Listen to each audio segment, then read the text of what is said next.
l'enregistrement, donc je le fais. Je ne vous apprends rien en disant ceci. Le monde actuel dispose d'un réseau très complexe de moyens de communication. Il y a la radio, la télé, le téléphone, Internet, et hein, c'est bien, on en profite en ce moment.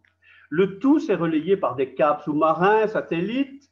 Les événements, les nouvelles se transmettent instantanément d'un bout de la planète à l'autre. Je vais regarder si je sais partager mon PowerPoint. Voilà. On est au courant de ce qui a fait l'actualité en Argentine la semaine passée. Hein, vous voyez la dia, Diego Maradona. Et en réaction à cette actualité, la semaine passée, j'ai posé cette question sur un réseau social bien connu. Est-ce que nous savons encore faire la différence entre Dieu, le Dieu de la Bible, et l'idole? Si vous regardez l'affiche, si encore ils avaient écrit Dieu en lettres minuscules, je pense qu'on aurait excusé pas mal de choses à ces journalistes. Et comme cette question, elle a suscité pas mal de commentaires, et surtout autour de moi de la part de chrétiens, il est reconnu que les chrétiens aiment bien le ballon rond, eh bien j'ai posé une autre question. La tentation est d'associer Dieu à une idole. Alors, quel texte de la Bible vous a le plus convaincu que l'idole n'est rien, mais que Dieu est tout? Je vais essayer de passer l'autre dia. Voilà, je vous la mets complète pour que vous puissiez la voir. Pour notre ami de Frédéric de Quiévrin, pour lui, ce qui lui parle le plus concernant l'idole, c'est le psaume 135, versets 15 à 18. Si quelqu'un souhaite lire ce psaume, pas de problème. Quelqu'un lit? Les idoles des nations sont de l'argent et de l'or. Elles sont l'ouvrage de la main des hommes. Elles ont une bouche et ne parlent point. Elles ont des yeux et ne voient point. Elles ont des oreilles et n'entendent point. Elles n'ont point de souffle dans leur bouche. Ils leur ressemblent, ceux qui les fabriquent, tous ceux qui se confient en elles. Merci. Voici le texte, moi, que j'ai proposé. En posant la question, voici le texte auquel j'ai pensé directement. 1 Samuel, chapitre 5. Les Philistins prirent l'arche de Dieu. Ils la transportèrent d'Ebenezer à Asdod. Après s'être emparés de l'arche de Dieu, les Philistins la firent entrer dans la maison de Dagon et la placèrent à côté de Dagon. Le lendemain, les Asdodiens qui s'étaient levés le bon matin trouvèrent Dagon étendu la face contre terre devant l'arche de l'Éternel. Ils prirent Dagon et le remirent à sa place. Le lendemain encore, s'étant levés de bon matin, ils trouvèrent Dagon étendu la face contre terre devant l'arche de l'Éternel. La tête de Dagon et ses deux mains étaient abattues sur le seuil et il ne lui restait que le tronc. On pourrait s'étendre, bien sûr, sur ce sujet qu'est l'idolâtrie. Avec Luc, l'auteur du livre des Actes, il raconte qu'Athènes était pleine d'idoles et que Paul, l'apôtre, n'était pas indifférent à ces choses. Et la simple vision de ces idoles était de nature à l'irriter. Il avait la moutarde qui lui montait au nez. On pourrait s'étendre aussi sur ce sujet avec Jean, l'auteur de l'Apocalypse. Voilà, je vous mets les textes, je vous fais grâce de la lecture, mais simplement les textes sont affichés. Au temps de la fin, certains s'étonneront de voir l'idolâtrie reprendre vigueur au sein de la chrétienté. Et Jean souligne le danger que cela représente, l'idolâtrie. Et tous ceux qui ne voudront pas se laisser corrompre spirituellement, remarquez le sort qui les attend. Tous ceux qui n'adoreraient pas l'image de la bête, qu'il soit tué. Salut tout le monde. Salut Victoria, si tu peux couper ton micro, nous sommes déjà dans la réunion. Quand l'apôtre Paul dit « Nous tous aussi, nous étions de leur nombre », ben, à coup sûr, je pense, nous aussi, on était idolâtres. Et Paul poursuit « Mais Dieu qui est riche en miséricorde à cause du grand amour dont il nous a aimés. » J'ai trouvé préférable ce soir de parler de lui, de parler de notre Dieu, de parler du Dieu de la Bible, ce Dieu devant qui tout genou fléchit, le genou de l'idole est comme le genou de celui qui a fait l'idole. Il y a plusieurs textes de la Bible qui mettent en évidence la souveraineté divine. Et on dit parfois qu'une image vaut mieux qu'un long discours, donc je vais essayer de vous proposer en même temps quelques images. Et par ces images, je pense que Dieu veut se mettre à notre portée en s'adaptant à notre condition humaine. Voilà, je vous propose de voir ce que Dieu va nous apprendre par ces images. Qu'est-ce que vous voyez là?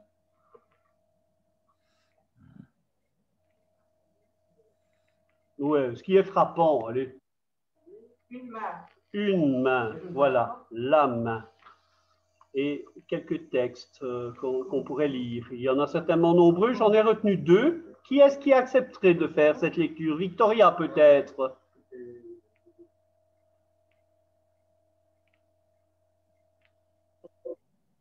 Pas de souci. Merci. Et c'est quoi comme lecture? Tu ne l'as pas? Elle ne s'affiche pas chez toi? Non. Et vous, Samy, vous voyez le texte affiché? Oui, moi je vois le texte. Comment ça se fait que Victoria ne le voit pas? Bon, alors quelqu'un d'autre va le lire. Désolé, Victoria. Il tient dans sa main les profondeurs de la terre et les sommets des montagnes sont à lui. Quand je contemple les cieux, ouvrage de tes mains, la lune et les étoiles que tu as créées, qu'est-ce que l'homme pour que tu te souviennes de lui et le Fils de l'homme pour que tu prennes garde à lui? Dieu tient notre vie dans sa main. La main, c'est l'instrument de l'action. C'est aussi un symbole de sécurité. Quand on dit, vous avez déjà entendu ça, quand on dit quelqu'un, il est en de bonnes mains. Cela signifie que la personne qui s'en occupe, elle est compétente, cette personne est fiable. Souvenez-vous de ce que David a pu dire dans le psaume 31. « En toi, je me confie, ô Éternel, et je dis, tu es mon Dieu. Mes destinées, une autre traduction dira, mes temps, mes destinées sont dans ta main. » Si Dieu intervient dans nos vies, eh bien, assurément, on peut compter là-dessus, que ce sera de façon concrète. Une autre image. Le souffle. Non. Ah, on approche, on brûle. Non. La voix. La voix. Là aussi, on a quelques textes. Le psaume 29, il est parfois appelé le psaume aux 7 voix, car 7 fois, il est parlé de la voix de Dieu qui s'exprime à travers l'orage, à travers la foudre, jusqu'au mystère de la naissance et de la chute des feuilles. Quelle puissance dans cette voix! Un roi, chapitre 19, verset 12, là, on pourrait penser qu'il s'agit d'une voix différente qui s'adresse au prophète Élie. Elle s'adresse au prophète pour l'encourager et le diriger. Mais non, ce n'est pas une voix différente, car Dieu nous parle tantôt avec force, tantôt avec douceur et selon les circonstances pour changer nos vies, mais aussi parfois pour briser nos résistances. Si je connais Jésus comme mon sauveur, comme le bon berger, une question se pose, est-ce que je discerne sa voix parmi toutes les autres voix que j'entends. Et cette voix, est-ce que j'y prête attention? Est-ce que j'en tiens compte dans ma vie journalière? Vous connaissez sûrement les plus anciens, les paroles de ce chant. Il va venir le Seigneur que j'adore. Eh bien, nous avons sujet là à nous réjouir, car bientôt sa voix retentira pour rassembler ses rachetés et les conduire dans la maison du Père. Une autre image. L'œil. Oui, oui. L'œil de Dieu. Remarquez les textes de la Bible au sujet de l'œil de Dieu. Quelqu'un peut lire? Moi, je veux bien, Vas-y. car l'Éternel entend ses regards Étends. sur toute la... oui, Étend. étend ses regards sur toute la terre pour soutenir ceux dont le cœur est tout entier à lui. Nulle créature n'est cachée devant lui, mais tout est nu et découvert aux yeux de celui à qui nous devons rendre des comptes. J'ai déjà entendu cela. Personne d'entre nous ne supporterait que son entourage puisse connaître exactement tout ce qu'il fait, tout ce qu'il dit, tout ce qu'il pense au cours d'une seule journée. Hein, n'est-ce pas? Quelle honte si nos plus misérables secrets devaient être révélés, étalés au grand jour. Et pourtant, tout ce qui se passe en nous, absolument tout, et ce que nous exprimons, faisons, tout cela, c'est connu par le Seigneur. Son appréciation devrait nous importer plus que celle de nos semblables. Pourquoi? Parce qu'un jour, il faudra rendre compte de tous les détails de notre existence. Cette parfaite connaissance que Dieu possède, elle remplissait de perplexité le psalmiste. Au psaume 139, il dit « Où irai-je loin de ton esprit? Où fuirai-je loin de ta face ?» Et ce croyant qu'est David ajoute « Combien précieuses sont tes pensées? Sonde-moi, connais mon cœur, éprouve-moi, et connais mes pensées. Conduis-moi dans la voie éternelle. » N'est-ce pas ainsi qu'on devrait avancer? La Bible, elle parle souvent des yeux ou du regard de Dieu. Le Seigneur regarde en particulier les justes, non pas comme un père fouettard, je sais que c'est bientôt Saint-Nicolas, mais avec amour. Il les regarde avec l'attention d'un papa qui ne quitte pas des yeux son jeune enfant. Un texte que vous vous souvenez sûrement dans l'Évangile, c'est comment Jésus a regardé Pierre quand celui-ci l'a renié pour la 3e fois. Et ce regard rempli d'amour a aidé Pierre à ne pas désespérer. Remarquez qu'après sa faute, c'est sûrement ce regard qui l'a conduit à revenir à Jésus. Vous savez, ce regard, Judas, lui, ne l'a pas croisé. Et on connaît sa fin, n'est-ce pas? Jean Calvin disait « Rien ne soutient mieux notre patience que d'être bien persuadé que Dieu nous regarde. » Une image en plus. Facile. Non. C'est facile, l'oreille. L'écoute.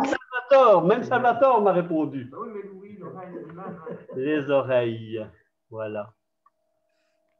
Qui me lit Lamentation 3,56? Tu as entendu ma voix, ne ferme pas l'oreille à mes soupirs, à mes cris.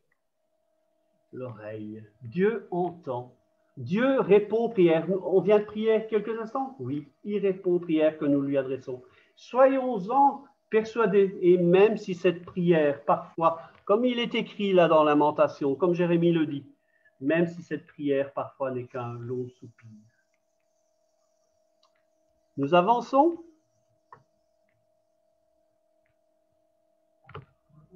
Ne me dites pas, ne me dites pas le nom de l'animal. Hein. L'envol? Non. Oui, est-ce qu'il sert à s'envoler? Ah, Les ailes de la foi. les ailes du Seigneur. Qui va nous lire le psaume et Exode?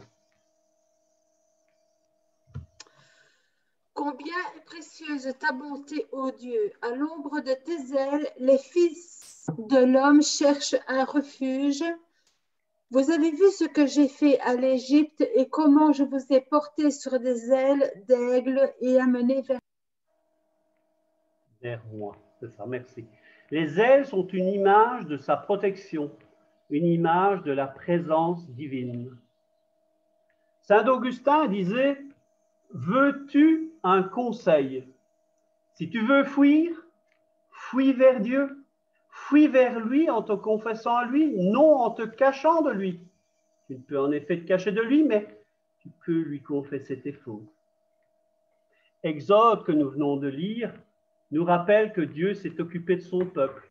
Il s'en est occupé pour le faire sortir d'Égypte, comme s'il l'avait porté sur des ailes. Et le Seigneur est toujours là aujourd'hui pour nous enseigner, pour nous porter et pour nous soutenir dans notre progression spirituelle. La force, Je pensais que quelqu'un allait me dire Popeye. Non, c'est bien. Non, c'est lié à la force, mais c'est quoi ça? le muscle, C'est le bras. C'est le bras. Voilà. Voilà. Et quelques textes. Ah, Seigneur éternel, voici tu as fait les cieux et la terre par ta grande puissance et par ton bras étendu. Le Dieu d'éternité est un refuge, et sous ses bras éternels est une retraite. Les bras de Dieu évoquent sa puissance et sa protection. C'est pour ça qu'on voit le muscle. Sa puissance nous est montrée par la force déployée lors de la création du monde.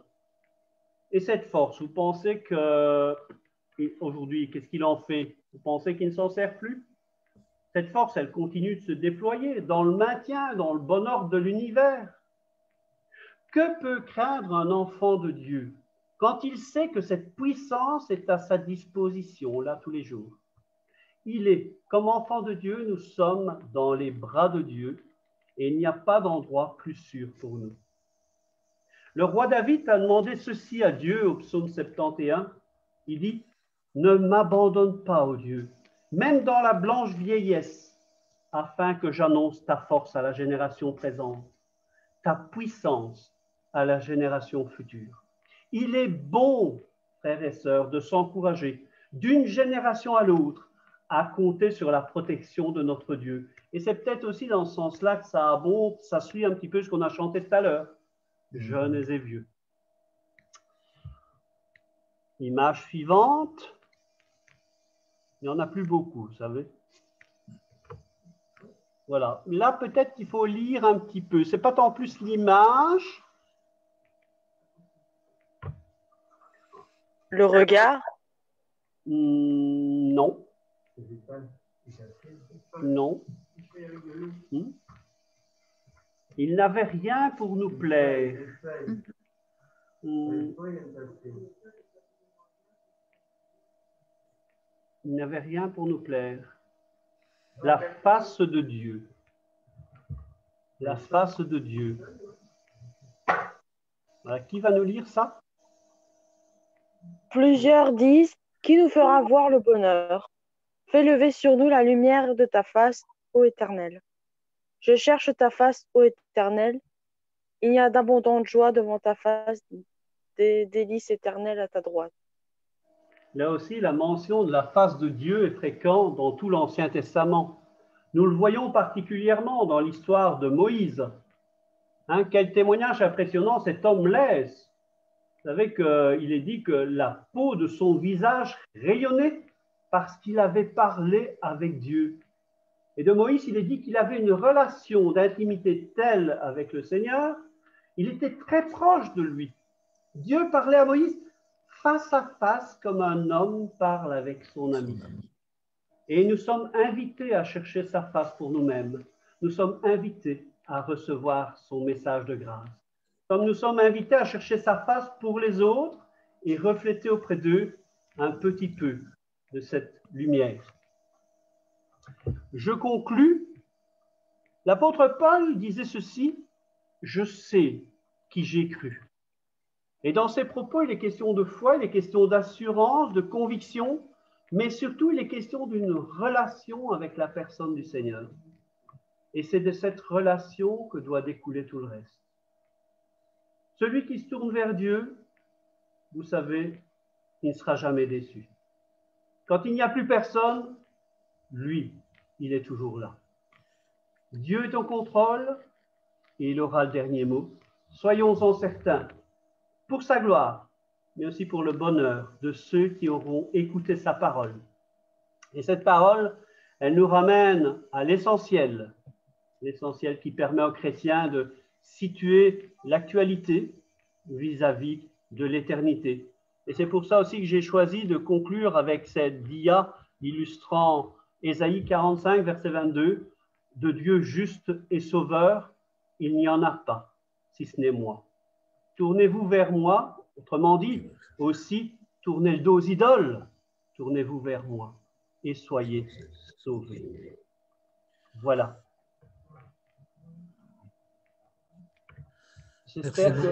J'espère que vous avez apprécié.